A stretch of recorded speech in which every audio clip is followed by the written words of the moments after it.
Sejam muito bem-vindos a mais um episódio do Bloco Podcast. Eu sou o Hugo Quinteiro e você me encontra no X por @Hugo_Quinteiro. No episódio de hoje, vamos falar sobre a tão aclamada ID de Palau, tudo o que você precisa saber para ter mais soberania. E comigo tem o cidadão palauense, Felipe, o investidor descentralizado. Tudo bem, Felipe?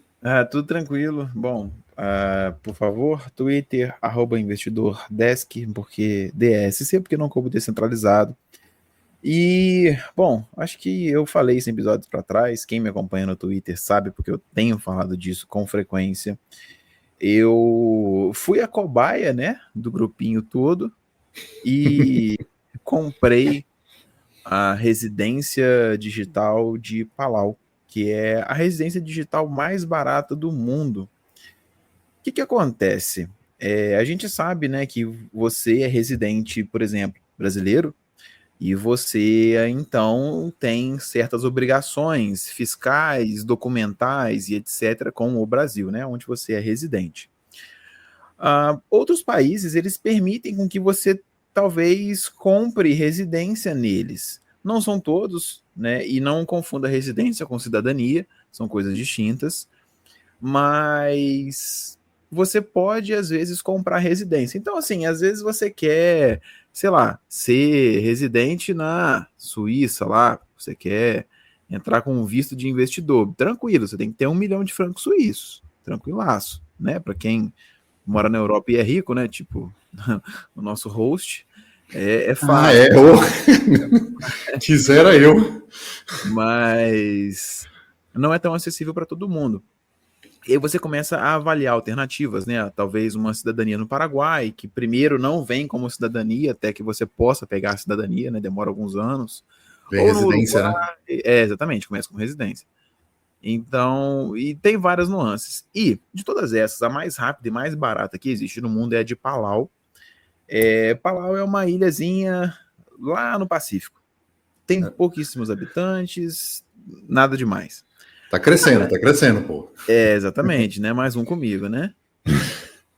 A grande questão é que eles, em conjunto com uma galera que mexe com Web3, Vitalik do Ethereum sendo um deles, né? E mais outros caras mais assim pró-cripto, eles criaram um sistema de residência digital, que é esse que me permite agora, né, ter uma identidade de Palau como residente digital em Palau. E o que acontece? Esse serviço, ele não só barateou, né, simplificou, tirou burocracia, como ele dá muita alternativa para você que às vezes só tem uma identificação pessoal brasileira, uma CNH, um RG ou um passaporte brasileiro. Então ele já começa a te dar alternativas e foi por isso que eu busquei esse tipo de serviço. O que acontece? Quando você tem somente uma identidade, né, você está limitado àquele país, às regras daquele país, às leis daquele país, etc.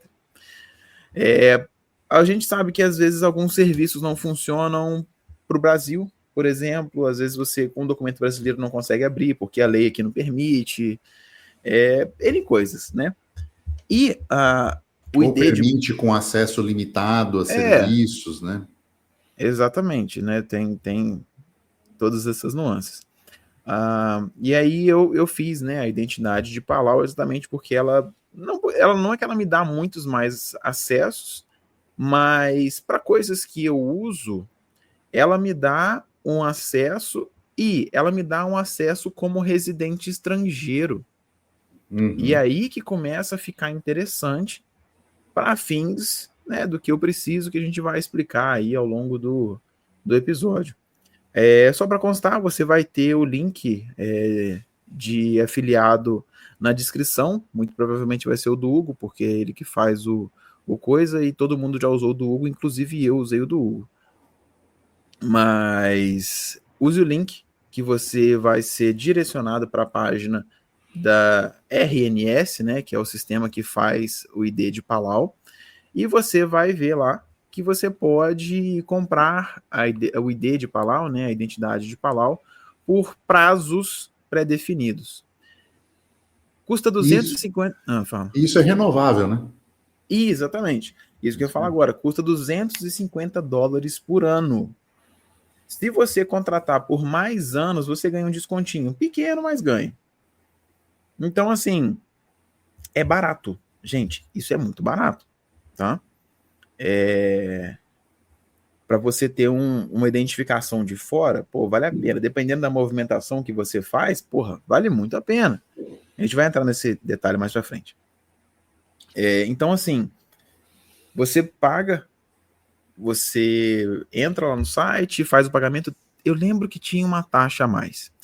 Eu vou publicar também assim, provavelmente já vai ter sido publicado a hora que esse episódio for ao ar, né? O artigo sobre como que faz, né? Como que foi o processo para fazer e pedir o ID de Palau, até que ele chegou, né, até mim, o ID físico, tá? Eles mandam para você o cartão da sua identidade mesmo. E nesse artigo você vai ver com mais detalhes, né? Mas enfim, você vai ver lá que é interessante, e foi como eu procedi, que você, além de receber uma identidade de fora do país, você pode pagar em cripto, o que para mim faz muita diferença. Já expliquei em vários episódios aqui, né, que hoje eu vivo mais dolarizado e dolarizado em cripto do que em reais, graças à nossa parceira Sovereign Swap, link na descrição, onde você pode comprar cripto, vender cripto, pagar boleto, pegar empréstimo, etc. Eles são a interface com o mundo cripto para gente. E era mais fácil para mim pagar em cripto. Então, fiz o pagamento em USDT, tranquilo, tem tudo lá no artigo que eu vou mostrando. E depois disso, questão de 1 mês, chegou para mim minha identidade de Palau. Até aí, maravilha, né? Deixa eu ver o que eu preciso falar antes de começar entrar na parte boa. Algumas ideias acerca, né, de você fazer um documento de identidade de fora, no caso esse de Palau. Você pode usar a sua identidade de Palau, porque ela é uma identidade, tá? Assim como qualquer outra. Uhum. Para fazer KYC em plataformas. Então, quando você quer se cadastrar, às vezes, em algum serviço, quando você vai entrar num hotel, você vai, sei lá, entregar, você precisa dizer, não, identificação, por favor, você pode entregar essa identidade. Você é cidadão de Palau. Assim, cidadão não, você é residente de Palau. Você pode entregar essa identidade e tá valendo. É claro que alguns lugares podem não aceitar, né? Mas ela é válida. Então, isso é super interessante, né? Você às vezes não vai ter que dar a sua identidade normal brasileira, sua CNH brasileira, que eu acho que é super válida, né, para fins de, às vezes, elisão fiscal ou até mesmo privacidade. Já falamos disso em episódios específicos, né? Recomendo que vocês ouçam especificamente os episódios de privacidade, o mais recente a gente lançou, e o de KYC, o mal necessário. Indo um pouco mais para frente, a gente usando, né, podendo usar isso como um KYC e sabendo que não tem como você fugir do KYC, a gente começa a entrar na possibilidade de usar o ID de Palau para fazer, uma conta no banco, ou uma conta numa corretora, uma conta em algum serviço específico, ou cartão de cripto, etc. Super interessante. Eu ainda não consegui testar em todos os serviços que eu quero, mas eu estou nesse caminho de ir testando. As atualizações acerca dos testes que eu estou fazendo e de todas essas funções, eu estou deixando apenas para os alunos.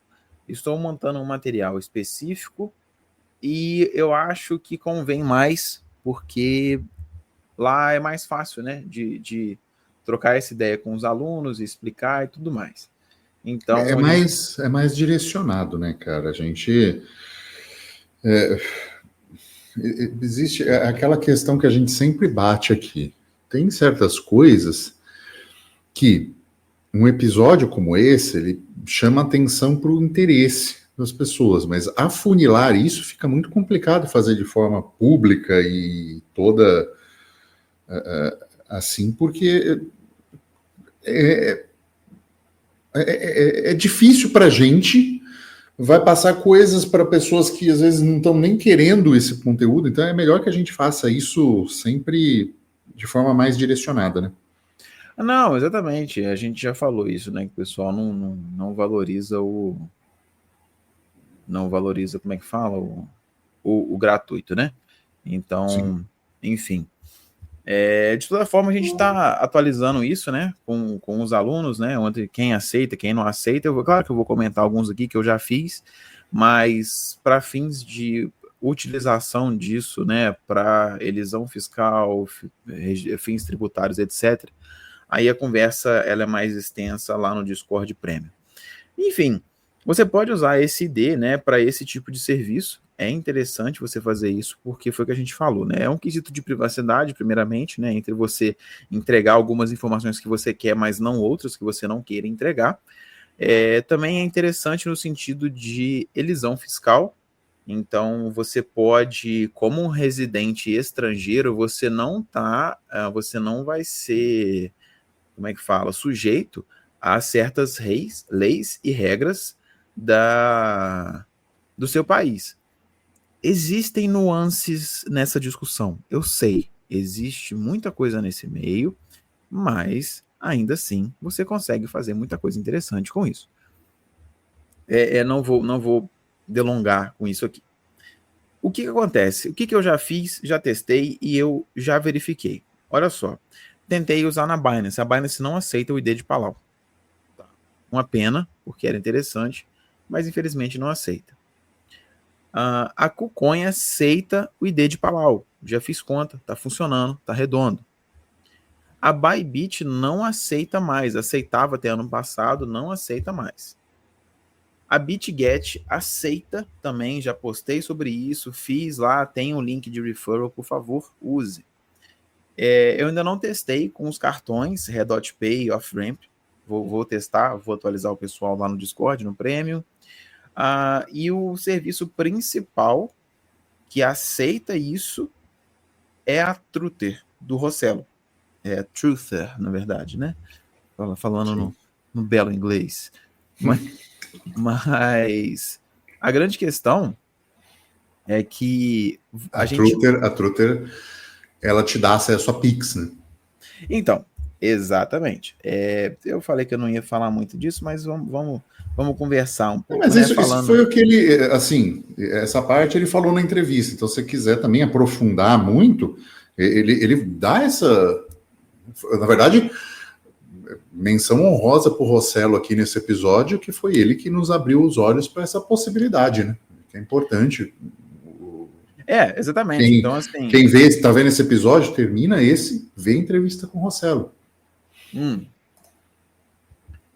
Exatamente, a gente está expandindo, né, as possibilidades da ideia que o Rossello deu, né? E tá dando certo, tá dando muito certo. Enfim, vamos continuar falando. Então, assim, você pode estar usando, né, a identidade de Palau para fazer KYC em diversos desses serviços, né? Uma coisa que eu notei é o seguinte: você, por mais que a corretora, né, de criptomoedas aceite com que você use o ID de Palau para abrir conta, é um KYC válido, você fica verificado, a sua conta aumenta limite, etc. Você não consegue fazer Pix para essa conta. Por quê? O que acontece? Eu fui descobrir isso na marra. Para você fazer Pix para sua conta, você já reparou que a corretora lá ela só aceita quando você manda um Pix do seu próprio CPF para a corretora? Pois é. O que acontece? É um mecanismo de controle que eles têm.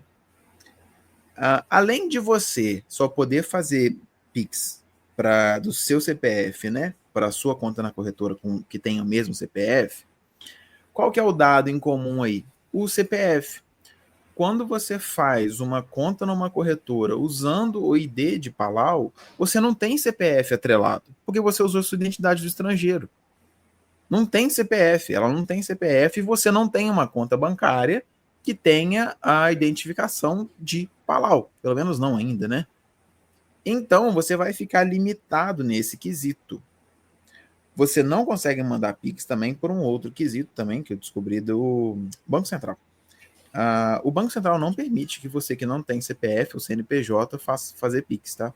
Então, quem está com CPF cancelado ou quem não tem CPF não vai poder fazer Pix, tá? Então, é um mecanismo de controle estatal sobre o qual eu já postei, já falei, né, que em pouco tempo a gente vai ter só Pix rodando no Brasil e em pouco tempo, se você não for carimbado pelo governo, você também não vai poder fazer Pix e transferir dinheiro, que é uma das principais formas de você movimentar e ficar vivo. Então, assim, controle estatal está chegando, fique esperto, né? Beleza. Então, assim, existe essa limitação no uso de corretoras. Você pode, ainda assim, mandar dinheiro para essas corretoras de outra forma. Cartão de crédito é viável, cartão de débito é viável, Apple Pay é viável, contas no exterior é viável. Então você ainda consegue mandar dinheiro para fiduciário para uma conta na corretora que você abriu com o seu cartão de Palau, com sua identidade de Palau. Só que você vai ter que atender, né, esses requisitos, que é ter uma conta no exterior. A Wise serve, eu não testei Nomad, eu não testei essas outras que tem, não testei a Avenue, mas a Wise serve. Eu não sei se também só no caso da BitGet serve, no caso de outras daria pau, não sei, mas é importante avaliar as alternativas e continuar fazendo testes, igual é o que eu estou fazendo ainda, né, na verdade. E, tipo assim, você não fica tão limitado de tudo.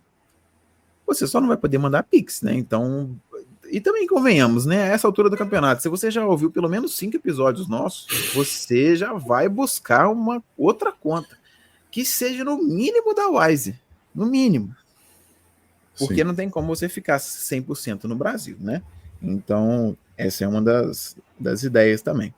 Mas, né, continuando o discurso aqui, né? Eu ainda acho interessante porque você pode, sei lá, tá movimentando uma conta na corretora e tal, com o ID de fora, e você nunca vai ter problema, né? Se essa corretora, por exemplo, começar a repassar as coisas para o governo, por mais que repasse e tal, então você já tem um problema a menos. Ou seja, top. Aí entrando na discussão acerca da Truter, no caso do Rossello. Bom, ouça o episódio com o Rossello. Foi sensacional, muito legal, assim como todo episódio com o Rossello é. E foi lá que ele indicou sobre o ID de Palau, foi aí que começou a saga, a pesquisa, e aí eu comprei, e aí agora eu tô podendo proporcionar esse episódio aqui e fazendo os testes, mandando para vocês, etc. Bom, a Truter do Rossello é um aplicativo que você baixa e ele tem KYC necessário, tá? Tem KYC. E o que ele faz? Ele é um intermediário onde é uma carteira de USDT que você pode receber o USDT e mandar o USDT, ou você pode receber Pix lá e o Pix vai cair lá como USDT. E aí, se você quiser enviar Pix daquela carteira, você também pode, que vai descontar do seu saldo de USDT. Tchan. O importante é deixar uma coisa clara. Não é lá, porque quando você faz, eles te dão as palavras, eles não têm a custódia. Inclusive, tem um serviço muito interessante lá dentro, que eu acho válido falar, que é o Smart Link. Que ele falou, e me falou numa publicação, assim, e eu olhei e falei, deixa eu dar uma olhada nisso. A Smart Link permite que você crie um código Pix para uma conta que você deseja fora do aplicativo da Truter. Então, você tem a sua cold wallet lá, a sua hardware wallet, você pega o endereço daquilo pelas redes que estão disponíveis lá, né? Vou até dar uma olhadinha aqui no momento da gravação deste vídeo em 24 de janeiro. Você pode escolher Polygon, Ethereum, Tron, Liquid, Solana, Polkadot, ZKEVM, não faço a menor ideia, Celo, Tom. Você tem uma série de redes onde você pega o link da tua carteira, coloca lá, e ele vai gerar, esse Smart Link vai gerar o link do Pix. Então, eles fazem esse intermédio. Você manda o link, a pessoa paga em Pix, eles olham aquele link, né, está associado a Hugo, beleza, eles mandam este dólar direto por esta rede. Ou seja, você não precisa nem passar pela carteira padrão deles e ter que pagar mais uma transferência depois para sacar. Você já faz direto para a carteira de destino que você queira.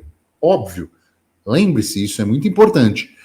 Esta carteira terá KYC e será associada a você. Tá? Então, cuidado, tome os cuidados em relação a isso, porque esta carteira perde a privacidade quando você faz isso.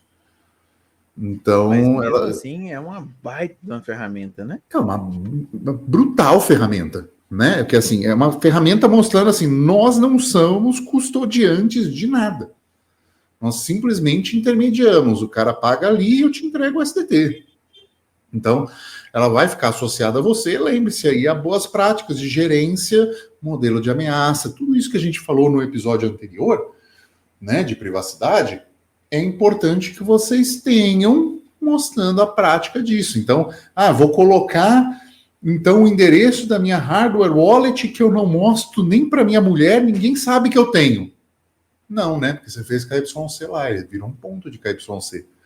Então, cuidado só em relação a isso, mas, cara, para mim é uma absurda ferramenta. Né? É impressionante. Que o Rossello construiu, assim, é algo digno de nota, de aplauso, de menção honrosa, porque o que ele fez, se debruçando em cima das ferramentas, dos problemas, criando a solução e aproveitando de todas as lacunas possíveis em prol da privacidade, em prol de uma venda de um produto que atende um serviço que é o nosso foco, né? A privacidade. Não, cara, enfim, Truther ficou uma maravilha, sensacional. A gente já falamos aqui, recomendamos, né? E a grande questão é o seguinte: o uso da Truther com a identidade de Palau, ela ficou muito boa. Fez muito sentido para a gente. E então, assim, tá funcionando bem. Tá funcionando bem, tá interessante, tá valendo a pena, porque a gente já começa a entrar, né, com esse uso da Truther, né, naquela questão que a gente estava falando, que é da elisão fiscal. É interessante, na verdade, sim, eu acho que é o maior dos motivos, né, da gente estar pegando essa identificação de Palau é você poder praticar uma elisão fiscal, né? É claro que sim, tem a privacidade, sim, tem os KYCs obrigatórios, tem tudo isso. Mas a Truther está sendo sensacional nisso, porque é uma coisa que eu falei. Você consegue ter um pouco mais de liberdade quando você talvez tenha uma renda extra, né? E assim, a gente precisa muito fazer aquilo que a gente fala em quase todo episódio, que é proporcionar uma economia circular com cripto. Eu não falo especificamente com Bitcoin por causa da volatilidade do Bitcoin. Eu falo com o SDT porque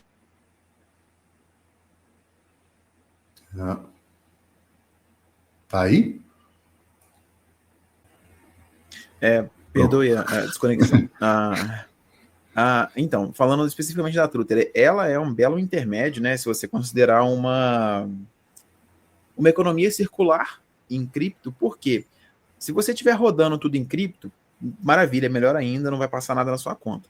Mas se porventura você precisar fazer um Pix ou precisar receber um Pix, você usa a Truther para fazer esse intermédio, por mais que você tenha que pagar a taxa de 2% da Truther, que assim é razoável, é interessante porque você não fica desbancarizado totalmente, você ainda consegue ter acesso aos serviços financeiros que são oferecidos no Brasil, que quase tudo envolvem Pix hoje em dia, como uma forma de pagamento, e assim, você não fica desligado. Já falei isso aqui em alguns outros episódios para trás, porque não é uma realidade de todo mundo, mas quem já teve conta bancária bloqueada, quem já teve saldo bloqueado, quem já teve saldo bloqueado por requisição judicial, quem já teve todos esses problemas, sabe o quão limitante é você ficar sem poder mexer na conta, ou toda vez que cair um dinheiro lá, descontar aquele tanto da requisição judicial. Então, assim, não estou falando para você burlar leis, mas tem vezes que você precisa do mínimo para sobreviver. Então, né, você vai ter que achar uma forma, e eu estou te dando uma outra alternativa, claro, para você fazer esse tipo de coisa. É uma forma nova de movimentar. E um detalhe interessante, lembra que eu falei que quando eu fiz o KYC em corretoras, tipo BitGet, tipo KuCoin, eu não conseguia mandar para lá via Pix? Eu ainda não consigo mandar via Pix da Smart Pay. Não tem como, você não vai receber Pix porque não tem o CPF naquela conta, não tem jeito. Mas, se você manda um Pix para a Truther e manda o SDT da Truther para a corretora, dá certo. Então, assim, são ideias, são possibilidades, formas diferentes de você estar movimentando isso e, assim, tá tendo acesso a, serviços que não estão atrelados ao seu CPF. Quando eu fiz o KYC na Truther com a identidade de Palau, eu não forneci CPF, porque em Palau eu não tenho CPF. Eu forneci os meus dados de Palau. Quando eu fiz KYC na BitGet, eu não forneci meu CPF, porque eu forneci os meus dados de Palau. Felipe de Palau, tá? Felipe estrangeiro. Esquece Felipe do Brasil. Sim, é uma outra pessoa, né? É isso que é importante ficar claro. É uma outra pessoa. Exatamente, é outra pessoa. Então, aí, o que acontece? Quando a BitGet vai reportar esses dados, não estou falando se ela reporta ou não, não estou nem entrando nesse mérito, não sei se reporta, não interessa. Eu acho que não reporta no Brasil, né? Mas, quando ela for reportar esses dados, ela vai reportar para quem? Para Palau, que é o meu governo. Quando a Truther for reportar, ela reporta para o Brasil por causa de algumas leis específicas, mas quando a Truther faz a nota fiscal de que o Felipe de Palau fez essa movimentação ou mexeu esse e aquele dinheiro, e eles mandam isso para o governo, isso não vai para CPF nenhum. Por quê? Porque o Felipe de Palau não tem CPF. Entendeu a grande questão?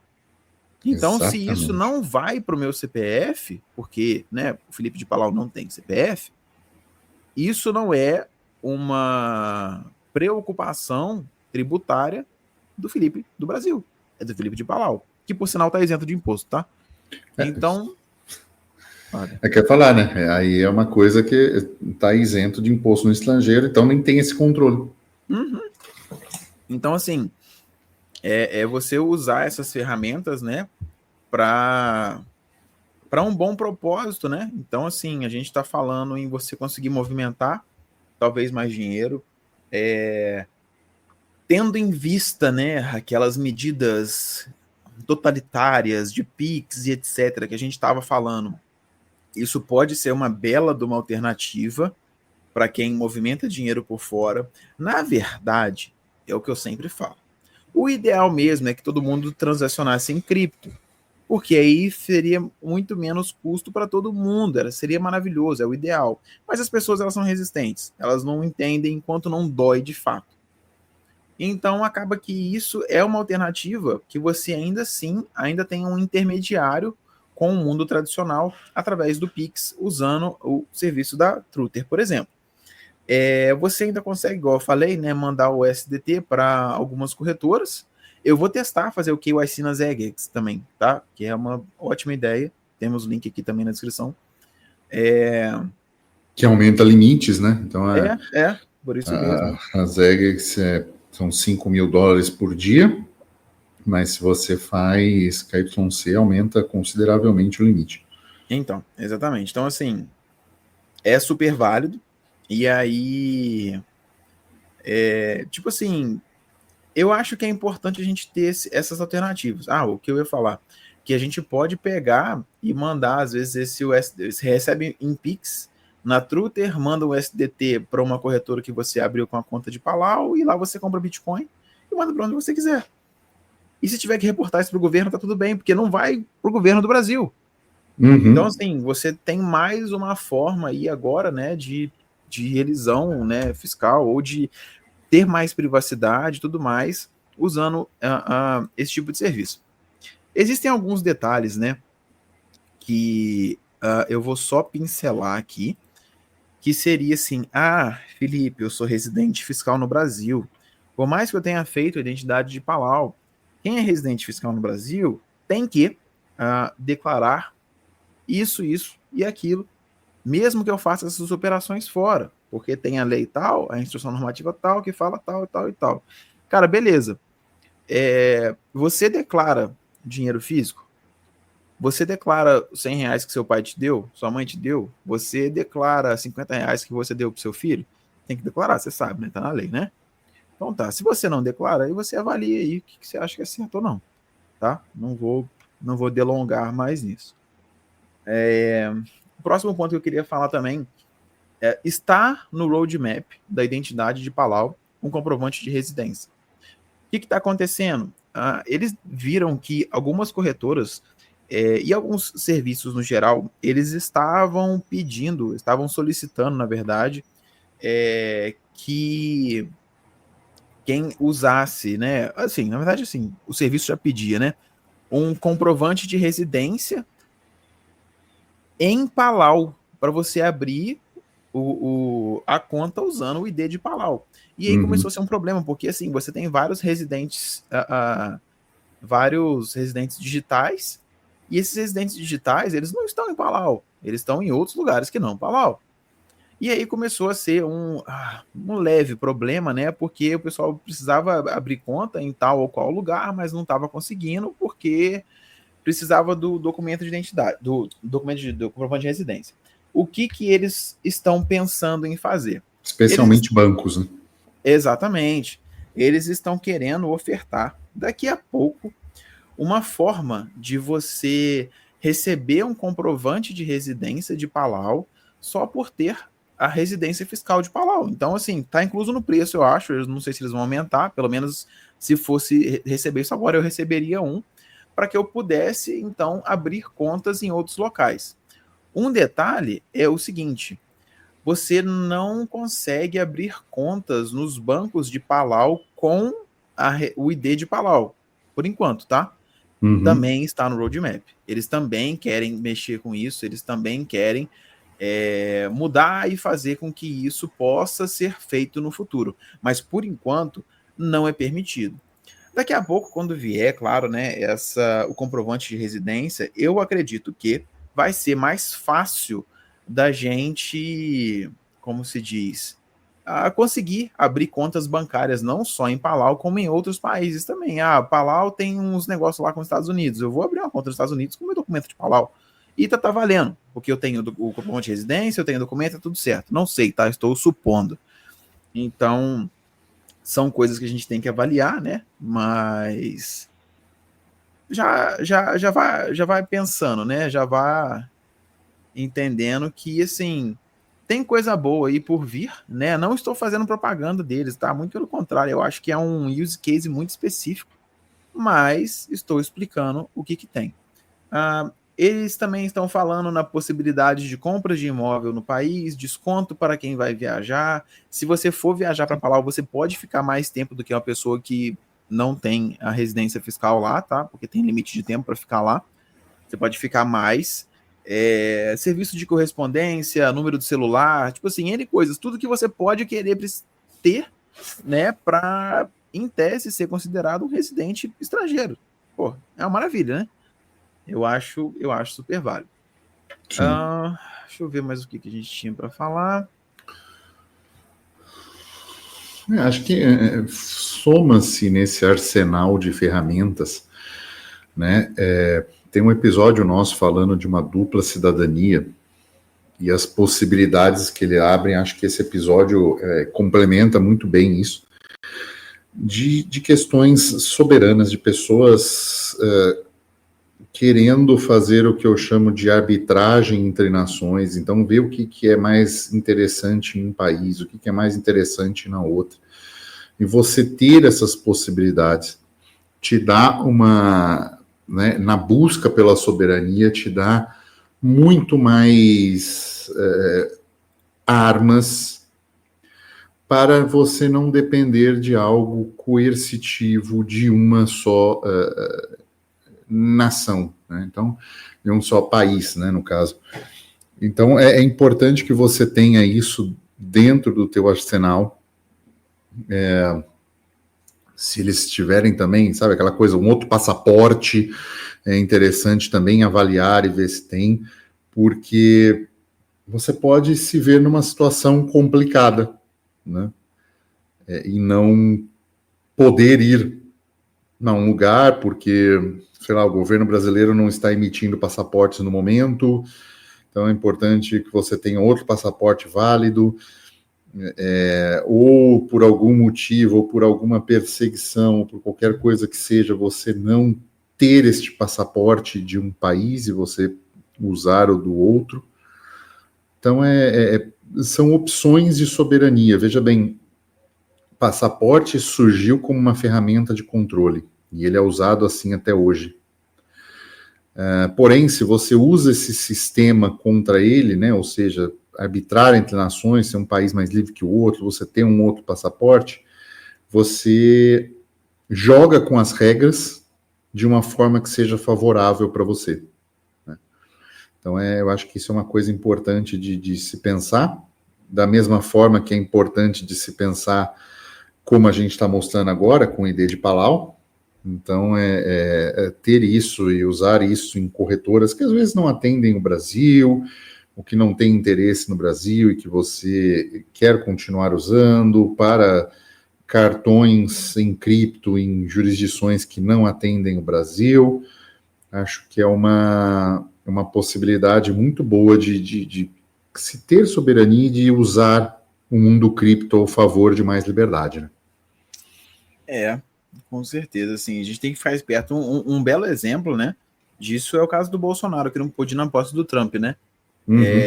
Livre pero no mútuo, né? Porque você não está preso numa cela, numa sala, mas você está preso num país, que muito provavelmente vai se transformar numa prisão, numa cela, né? Então, é complicado, sabe? Muito complicado. A gente tem que ter esses meios, né? E a residência digital de Palau, ela é mais um meio financeiro, né? Um meio monetário, de você movimentar dinheiro, do que uma liberdade de você estar em outro lugar. Não é uma cidadania, tá? Mas é muito mais barato do que você abrir uma LLC nos Estados Unidos, fazer uma holding. Faz mais sentido, né? E, assim, não é que faz mais sentido, mas faz um tanto de sentido. E você também tem que começar a pensar esse outro lado também, né? Ouça o outro episódio da dupla cidadania que você vai entender melhor. Sim. Vamos para a notícia. Só fazer um pequeno detalhe. Eu estava vendo um episódio do Urich recente no aplicativo dele, ele falando de que ele tinha conversado com uma das principais lideranças, que era uma mulher lá da Venezuela, convidado ela para falar uma palestra sobre liberdade, acho que era no Brasil ou algo assim, e ela negou aí porque ela tinha medo que se ela saísse da Venezuela não deixariam ela entrar de novo. Então, fica, né, assim, a gente vê que existem repressões e repressões estatais. Então, quanto mais a gente puder ter opções para não viver isso, melhor. Porque tem algumas pessoas, né, principalmente no Twitter, que acham que o Brasil tem que ficar pior para usar cripto, como se fosse, né, só usam cripto quem está sofrendo pobreza ou miséria ou perseguição, e não é bem isso, não. Não precisa ser miserável. Olha aí a maior nação do mundo abrindo irrestritamente para criptos e buscando mais liberdade com cripto, né? Mostrando um caminho bem diferente. Nem fale. Notícia? Vamos lá. A gente falou do Vitalik, né? Eu separei essa notícia, eu até fiz postagem. É um pouco fora daí negócio de Palau, mas enfim, né? O Vitalik fala sobre as mudanças na liderança do Ethereum. Quem manda sou eu. Você viu isso? Não? Você tá brincando, bicho? Ethereum Foundation, responsável pelo desenvolvimento do Ethereum, enfrenta críticas após a sua criptomoeda perder relevância no mercado. Tá tendo um fuzuê sobre o Ethereum, né, tá ficando obsoleto, né, porque a gente Tá tem perdendo outras... espaço, né? É. Principalmente para Solana, tá perdendo muito espaço. Exato. A gente tem outras moedas interessantes, né? A Solana não aguenta o que o Ethereum aguenta hoje, mas ela é promissora, né, nesse sentido. Gente, não vamos delongar muito nisso, mas a gente tem Solana, a gente tem outras coisas vindo aí, sei lá, até a própria Tron, né, que você movimenta o SDT, são redes interessantes, a própria BNB também, apesar de ser super centralizado, que estão se mostrando que, porra, tá vendo isso que o Ethereum faz? Eu faço igual, e eu faço melhor. E o Ethereum tá perdendo espaço. Tanto que eu também postei sobre o gráfico Ethereum Bitcoin no último ano. Cara, que destruição. Beleza, Bitcoin, fato. Mas, cara, Ethereum, por não ser Bitcoin, né, por ser considerado uma altcoin, em tese, era para dar aquelas movimentadas maiores, né, aqueles ganhos mais exponenciais, e assim, e ele tá só perdendo, cara, perdendo, perdendo desenvolvedores, etc. E aí, né, o pessoal da Ethereum, os Ethereum Maxis, nossa, eu não sei quem que é mais chato, se é o de Bitcoin ou se é o de Ethereum. Aí o Ethereum maximalista, né, que sempre bateu no peito e falou, não... Ethereum, cara, porque Ethereum nem preço tá fazendo. Porque pelo menos o Bitcoin pelo menos tem algum motivo para ele lutar. O cara é, né, só chato, né? O outro você ainda aguenta porque exatamente, ainda faz preço. Esse aí nem isso. Enfim, aí o cara, o Ethereum Max, ele falava que não, o Vitalik não manda em nada, ele não é dono, não, ele só é representativo, porque a rede já descentralizou, e não sei mais o que. Aí vem esse agora, não, peraí, Ethereum Foundation, quem manda sou eu que decido o futuro da moeda. Então, tipo assim, tapa na cara, né, de quem defendia que o Ethereum era só figurativo, que o Vitalik era só figurativo, né?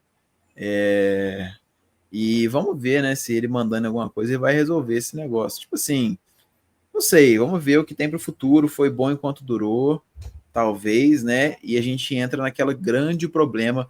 O único argumento que eu não consigo contra-argumentar a favor do Bitcoin, que foi o Ralph Finney que falou que o dia que qualquer moeda ultrapassasse o Bitcoin ou fosse melhor do que ele, sempre vem uma outra que vai ser melhor, sempre vem uma outra que é mais tecnológica, sempre vem uma outra que é mais atual. E aí, se o Bitcoin cair, nenhuma outra vai subsistir. E eu tenho que concordar, e eu não consigo refutar essa ideia, porque é o que a gente está vendo com o Ethereum. O Ethereum é o número 2. E a gente está vendo o número 2 ser passado. E depois vai entrar outro no lugar do número 2 e vai ser passado de novo, porque vai vir uma coisa mais nova, alguma coisa mais moderna, alguma coisa mais rápida. E assim vai. Então, assim, meus 50 centavos. Eu não sei, cara. Eu vejo hoje em fundamentos que já existe coisa melhor que o Bitcoin. Mas mesmo assim, efeito de rede e tal, difícil. Mas disso a fazer preço, eu acho muito difícil, especialmente pelo caminho que né, o fundamento tomou, que é o Monero. Eu vejo fundamentos em termos de usabilidade de dinheiro, né, privado. Não, também. Onde você vê pior, né? O Bitcoin é pior nisso, em uma série de coisinhas que ele resolve, mas perde no efeito de rede, perde na aceitação do mundo, porque o Bitcoin leu uma coisa, né? E até talvez Satoshi tenha se enganado em relação a isso, que o mundo não valoriza a privacidade. Então, esse é um problema sério, né? As pessoas querem, né, que transações sejam vistas, sejam rastreadas, justamente por aquele controle estatal que a gente fala no episódio anterior. Então, cara, complicado. Acho que o Ethereum perdeu uma chance que talvez não volte, né? Ele tinha algo revolucionário, os contratos inteligentes, e ele se perdeu nisso em taxas elevadas de transação, em necessidade de escalar em Layer 2 muito grande, em decisões, por exemplo, da prova de trabalho para a prova de participação, com as promessas vazias de baixar taxa de transação. Chegou a hora que acho que as pessoas cansaram disso e estão buscando soluções melhores por elas mesmas, né? E aí vem aparecendo projetos cada vez mais interessantes e o Ethereum vai cada vez menos ser precificado ou valorizado em relação a isso. Então, temos esse problema, né? Eu acho que é por aí, cara. É uma boa evolução, porque as coisas estarem centralizadas na mão do Vitalik não é bom. Mas é isso, vamos chegando ao final de mais um episódio. Se gostou, deixa o joinha, envia esse episódio para aquele seu amigo que só tem o passaporte brasileiro, só tem a cidadania brasileira. Talvez ele esteja precisando de um pouquinho mais de soberania, né? Até português também, né? Por que não? Apesar daqui te permitir muito mais coisas no estrangeiro do que no Brasil, mas é importante ter sempre uma segunda alternativa, tá bom? E é isso. Ficamos por aqui e tchau.